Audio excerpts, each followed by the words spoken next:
एक राजा था और राजा की 7 बेटियां थी। सातों बेटियां अच्छी थी, समझदार थी, सुंदर थी। एक दिन राजा का दरबार लगा था। राजा ने अपने मंत्रियों से पूछा, मंत्री बताओ तुम किसका खाते हो? मंत्री ने कहा, सरकार हम आपका खाते हैं। प्रजा से पूछा राजा ने, तुम किसका खाते हो? प्रजा ने कहा, मालिक हम आपका खाते हैं। राजा को बड़ा घमंड था, अरे मैं सबका पालनहार हूँ, मैं सबको खिलाता हूँ। राजा ने अपनी पत्नी से पूछा, तुम किसका खाती हो? पत्नी ने कहा, सरकार हम आपका खाती हैं। बड़ी बेटी से कहा, बेटा तुम किसका खाती हो? पिताजी आपका। दूसरी से कहा, तुम किसका? पिताजी आपका। तीसरी से पूछा, पिताजी आपका। चौथी से, पिताजी आपका। पांचवी, छठी, सातवीं बेटी से पूछा, बेटी तुम किसका खाती हो? उस बेटी ने बिल्कुल सही उत्तर दिया, पिताजी मैं तो भगवान का दिया अपने भाग्य का खाती हूँ। ईश्वर का दिया अपने भाग्य का, जो मेरे भाग्य में है, जो विधाता खिलाएगा खाऊंगी। पिता को बात बड़ी बुरी लगी कि मेरी बेटी ऐसा कह रही है। उस पिता ने बेटी का विवाह, 6 बेटियों का विवाह तो अच्छी जगह किया राजकुमारों के संग, लेकिन 7वीं बेटी के लिए मंत्री से कहा, जाओ इसके लिए ऐसा दुल्हा ढूंढ के लाओ जो अपने पाँव से चल भी ना पाए, गरीब हो, खाने के 2 रोटी की भी व्यवस्था ना हो। जंगल में एक लकड़हारा लकड़ी काटने गया। अचानक उसे कोई रोग हो गया। वह जंगल में ही कई दिनों से भूखा प्यासा पड़ा था और दुबला पतला हो गया, मरने वाला था। 2-4 दिन में मर जाएगा। मंत्रियों ने बताया, महाराज जंगल में एक आदमी मिला है, बिल्कुल दुबला पतला, मरने की स्थिति में। राजा ने कहा, उसी से मेरी बेटी का विवाह करो। छोटी का उसने कहा, ना कि हम भगवान का दिया देखते हैं, इसको भगवान क्या देते हैं, हम तो देखो अपनी बेटियों का विवाह राजा महाराजाओं से किया, महलों में रह रही है, अब देखता हूँ किसका भगवान इसे क्या देता है। छोटी बेटी का विवाह उस पिता ने उस लकड़हारे से कर दिया जो मरने वाला था, बीमार था, कोई नहीं था, गरीब, लकड़ी काट के गुजारा करने वाला। सुनो, फिर लड़की को लेकर पिता जंगल गया। वहीं पर पंडित जी को, वहीं पर वो लड़का खड़ा भी नहीं हो पाया, उसी को उठा करके फेरे करवाएं। और उस राजा ने अपनी बेटी का विवाह किया और कन्यादान इत्यादि करके कुछ नहीं दिया, दहेज में कुछ नहीं दिया। एक बाप ने बेटी को डोट बोले, तेरा भगवान देगा तुझे, तो कहती है कि हम अपने भाग्य का खाती हैं, देखता हूँ तेरा भाग्य क्या है। एक पिता ने अपनी 7वीं बेटी को त्याग दिया, यह कहकर कि देखता हूँ कि तेरा भगवान तुझे क्या देता है। लेकिन एक बात बताए, मेरी जान ले, संसार भले आपको त्याग दे, लेकिन भगवान जब अपनाते हैं ना, तो दुनिया त्याग दे तो कोई फर्क नहीं पड़ता। गोविंद है ना अपनाने वाले, इसलिए परेशान ना हुआ करो कि अब हमारा कोई नहीं है जिनके नाथ जगन्नाथ हो, वो कोई अनाथ नहीं हो सकता। सबके नाथ, नाथों के नाथ जगन्नाथ, इसलिए उनके होते हुए कोई अनाथ। इसलिए वो लड़की, अब तो पिताजी चले गए, सारी फौज चली गई जंगल में, अब 2 लोग रह गए, एक लकड़हारा और एक राजा की 7वीं बेटी, दोनों पति पत्नी के रूप में है। उस स्त्री ने देखा, 7वीं बेटी ने देखा कि मेरा पति तो चल भी नहीं पता। उसने पूछा अपने पति से, आपको क्या बीमारी है? उसने बताया कि मैं जंगल में आया, पता नहीं पेट में क्या हो गया, मैं चल भी नहीं पाया और पानी देने वाला भी कोई नहीं बचा। अब वो लड़की पत्नी धर्म निभा रही है। और देखिए, जीवन में स्ट्रगल करना पड़े, मेहनत करना पड़े तो करो, यह ना सोचो कि इस दिन क्यों आ गए।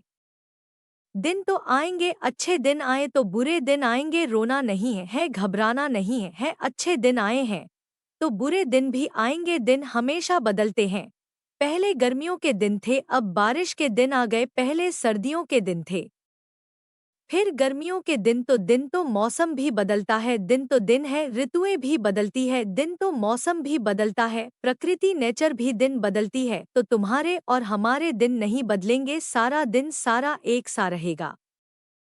क्या सब दिन एक से होते हैं? कभी तुम लड़कपन में बच्चे होते हो तो कभी तुम जवान होते हो, तुम्हारे दिन बदल गए। कभी तुम दौड़ते खेलते थकते नहीं, अब 4 कदम चलते हो थक जाते हो, दिन बदल गए ना, समय एक सा ना रहेगा, ना जवानी सदा रहेगी, ना बुढ़ापा बदल रहा है। संसार महसूस करो, परिवर्तनशील संसार को महसूस करो, बदल रहा। कभी होठों पर हंसी होती है तो कभी आंखों में आंसू होते हैं।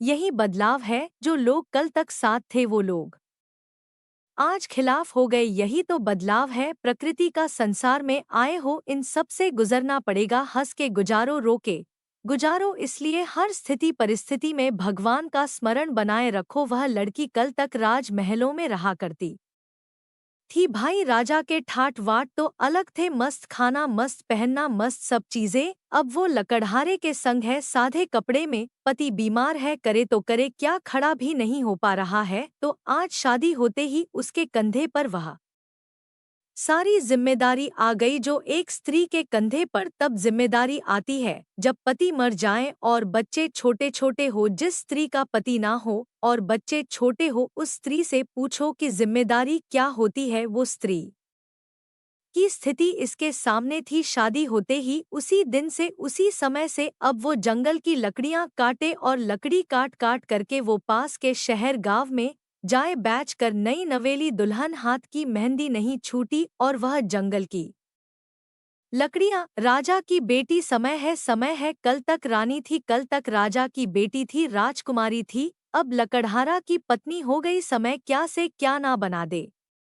इसलिए समय बदलता है और समय तुम्हें नचाता। तुम्हारी कोई औकात नहीं, हमारी कोई हैसियत नहीं। हम सब समय के अधीन हैं। लोग कितना भी कहते हो कि मैं अपने बेटे को डॉक्टर बनाऊंगा, लोग कितना भी कहते हो मैं अपने बेटे को इंजीनियर बनाऊंगा, जज बनाऊंगा, यह बनाऊंगा, तुम कितना भी सपना देख लो, लेकिन बनेगा वही जो समय से बनाएगा। वो तो समय आएगा तो पता चलेगा कि तुम्हारा बेटा क्या बनेगा। तुम सपने कितने भी देख लो, तैयारियां कितनी भी कर लो, पर समय जो बनाएगा वो बनना पड़ेगा। समय कहेगा कि आलू का ठेला लगाओ तो ठेला लगाना पड़ेगा। समय कहेगा कि भीख मांगो तो भीख मांगना पड़ेगा। तुम कितना भी पढ़ लिख जाओ, क्या बड़े बड़े पढ़े लिखे इंजीनियर लोग क्या पानी पूरी का ठेला नहीं लगा रहे, क्या सब्जी नहीं बेच रहे। समय सब कराता है। इसलिए तुम्हारे हाथ में तुम्हारे बच्चों की डोर नहीं है। तुम माँ बाप हो, अच्छा सोच सकते हो बच्चों के लिए, पर होगा वही जो राम रच राखा।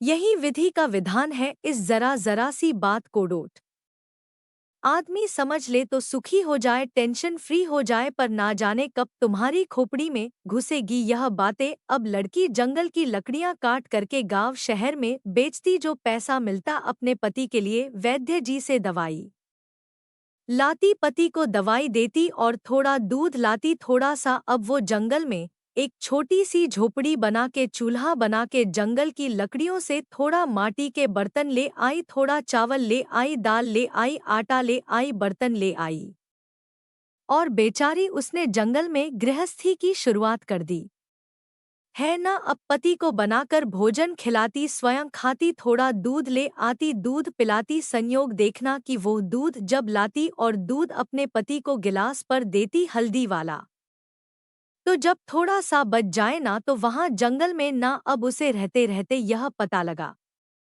जंगल में जंगली शेर भी है, हाथी भी है। अब वो जानवरों के बीच में रहने लग गई तो वो उसे उनसे घुलना मिलना हो गया है ना। उसके कुटिया के बगल में एक नाग नागिन का जोड़ा रहता था, तो वह सांप सरपन जो थी वह दूध लाती तो रोज थोड़ा बचा के सांप को भी दूध पिलाया करती, क्योंकि उसके संस्कार हम भारतीय लोग हैं ना, हम नाग पंचमी को नाग को भी दूध पिलाते। भारत का आदमी ऐसे ही होता है, हिंदू आदमी ऐसे ही है कि सांप जहर देता है लेकिन हमारी मान्यता हम उसे दूध पिलाते हैं। पूरी दुनिया ढूंढ लो, ऐसी संस्कृति कहीं ना मिलेगी जो सांप को भी दूध पिलाने वाली संस्कृति हो। ये हिंदुओं की जीव मात्र पर दया करने का संस्कार किसी के अंदर है तो पूरी मानव जाति में केवल हिंदुओं के अंदर यह संस्कार है, और किसी के अंदर हो तो मुझे बताना। सांप को दूध पिलाती, संयोग देखो धीरे धीरे उसका पति स्वस्थ होने लगा, धीरे धीरे उसका पति स्वस्थ होने लगा, ठीक होने लगा, खड़ा होने लगा, चलने लगा। वो जंगल की लकड़ी काटने लगा, बाजार जाने लगा, वहां से पैसे लाने लगा। इसने बड़े प्रेम से वह सांप सरपण को नाग नागिन को दूध तोए रोज नियम बन गया पिलाना पिलाना। एक दिन सांप ने सपना दिया उस लड़की को, बोले तूने हमें दूध बहुत पिलाया है, जहाँ हम लोग बैठते हैं यहाँ बहुत सारा खजाना गड़ा हुआ है, याद रखना। भाग्य में जो होता है वह मिलता है, चाहे तुम्हारा बाप तुम्हारी शादी किसी के साथ भी कर दे, लेकिन तुम्हारे भाग्य में जो है मिलेगा। भाग्य में होता है तो भाग कर आ जाता है, और नहीं होता तो आया हुआ भी भाग जाता है। वह लड़की को सपने में सांप ने कहा कि यहाँ पर हाथ डालना तुम्हें खजाना मिलेगा। नांग नागिन से उसकी दोस्ती हो गई थी, रहते रहते वो दूध पिलाती रोज। वो नांग नांगन उसे पहचानने लगे, उसने वहाँ खोदा, उसे सचमुच सोने का घड़ा मिला, उसके अंदर सोने के सिक्के मिले, खूब धनवान हो गई। उसने उस जंगल में नगर बसाया, अपने लिए महल बनवाया, वो रानी हो गई। देखते देखते उसका लकड़हारा पति राजा हो गया, प्रजा बसाई, बाजार लगवाया जो उसे। अब राज लड़की तो थी, वो राजा की बेटी तो थी, तो राज काज आता था उसे तो कैसे चलाना। उसने सेना का संगठन किया, सेना बनाई, सेनापति बनाया, बढ़िया ठाट वाट चालू हो गया, टैक्स लेने लग गई और प्रजा की सेवा, खूब लंगर भंडारा लगवाया, कोई मेरे राज्य में भूखा नहीं रहेगा। खूब भंडारा, खूब दान पुण्य किया। सांप सरपण ने भी सोचा कि जब ये हमें दूध पिलाती है तो इसे धन मिल जाएगा, तो यह सदुपयोग ही करेगी। याद रखना, भगवान भी धन उसी को लौट देते हैं जो अपने धन का सदुपयोग करता है। ईश्वर कहते हैं, तूने सही जगह खर्च किया, तुझे देने से ठीक है। तू सेवा करता है, जो अपने परिवार में लगा रहता है, केवल अपना ही पेट भरे और सुरा सुंदरी में लगाए भगवान उन्हें ज्यादा दिन देख के देख लेते हैं, तुझे देने का लाभ नहीं है। वो लड़की देखते देखते महारानी हो गई। एक दिन की बात है कि वह रोज का नियम था कि वह रोज सबको, अब बसों साल हो गए इस बात को, कितने साल हो गए, बसों साल हो गए। एक दिन वो प्रजा को भोजन परोस रही थी कि तभी उसने देखा कि उसका बूढ़ा बाप लाइन में लगा। संगीत था तो लड़की है, अपने बाप को कैसा भी हो, कितना भी समय बीत जाए पर पहचान तो लेती। उस लड़की ने पहचान लिया, अच्छा लाइन में केवल अकेला बाप नहीं था, उसकी 6 बहनें भी लगी थी। लड़की ने पहचान लिया, पिताजी आप बाप नहीं पहचान पाया, आप कौन? महारानी, पिताजी भूल गए, मैं आपकी बेटी, 7वीं लकड़हारे से ब्याह किया था आपने। आपने पूछा था किसका खाती हो, मैंने कहा था भगवान का दिया भाग्य का खाती हूँ। तो देखो ना, भगवान का दिया भाग्य का, जब भगवान पर विश्वास रखो ना पिताजी, तो वो सिर्फ उसका दिया, हम नहीं, भगवान निमित्त बना के सबको खिलाते हैं। देखो आज आप भी खाने आए हैं, बताइए पर आपकी यह दुर्गति कैसे हुई कि आपको रोटी के लिए लाइन में लगना पड़ रहा है? क्या हुआ? उसके पिता ने बताया, बेटी मैं घमंड में, अभिमान में चूर हो गया। मेरे सेनापति ने धोखा दे दिया, अन्य राजाओं ने आक्रमण किया, और जिन जिन के घर मैंने अपनी बेटियां ब्याही सबका भाग्य ना जाने क्या खेल खेला। सबके राज्य में आक्रमण हुआ, सबकी सत्ता मिट गई, सब बेसहारे हो गए, दर दर की ठोकर खाते भटक रहे हैं।